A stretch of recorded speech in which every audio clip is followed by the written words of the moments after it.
So, hi friends. Ito na yung ating cake. Kalahati na lang yung natira. Nakalimutan kong videohan. Si Super Moist. Ayan. Look at that. Yummy.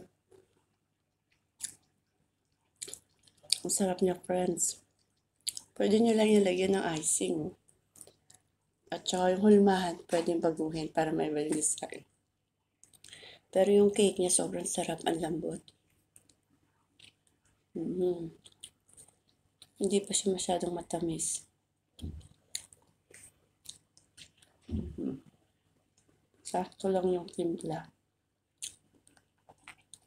Kain, friends.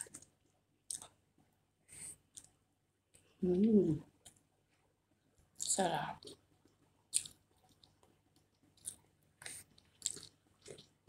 Ito siya.